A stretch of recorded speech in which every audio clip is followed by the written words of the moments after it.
Ramon. And Janelle and I met Ramon while doing Kojak classes on Hope.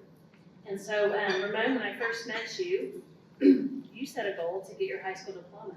Can you tell us a little bit about where you were in school at that point with credits and what you did to achieve that goal? Well, at first, I was sitting at 0 credits when I went to Kojak, and I entered my first Hope class.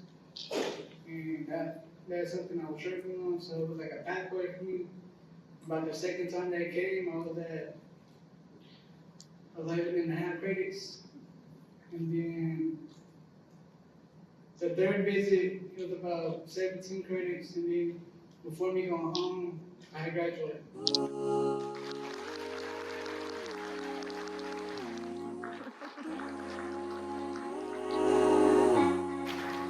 My name is Shepard. I'm with the Office of Juvenile Affairs. I'm actually with the HUB program that we discussed a little bit earlier. Carrie gave you a little overview of simply taking away barriers from kids that get in their way. So I have two wonderful young men with me here today.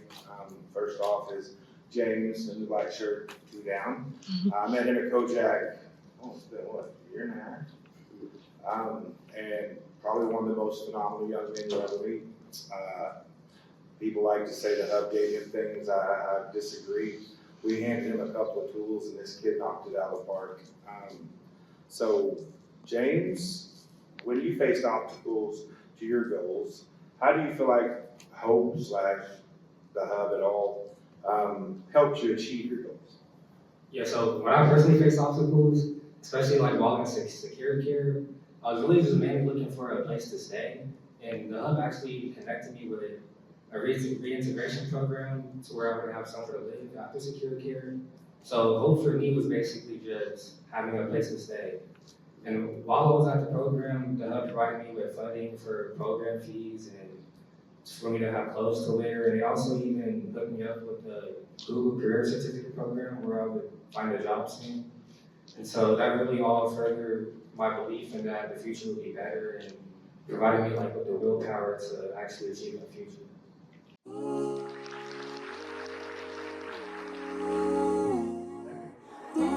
introduce you to Crayon Jackson. If you were here earlier and you got to listen to the story by Director Cartwell, this is a young man who was based off of. So,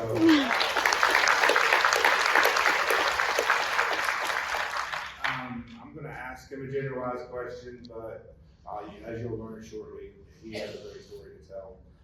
Crayon, what are some of the examples of hope to help you sustain, move forward since being in the juvenile justice system? So at the beginning of this year, I was sentenced to 20 years in prison, right before my 18th birthday. And at that moment, sometime, I thought I was going home, you know. What made me stay hopeful was to tell myself that you're not inside of her. So instead of acting as an inmate or a juvenile, I told myself to help my peers. I started to train my peers in basketball. I started to teach my peers how to pray. I actually started to study. And my Bible, you know, staying hopeful through the whole time was my main goal before I even thought about going home, you know what I mean? So a lot of things I pray for is just, where do I go from here? You know what I mean? If I do get sentenced 20 years, if I do have to put time, how do I change? If I don't, how will I change right now? You know, so during that time period, I had to wait for one day, you know, August 1st of this year. And it was either go into my appeal and get sentenced 20 years, or go home that day. And I'm here now, so I'm gone.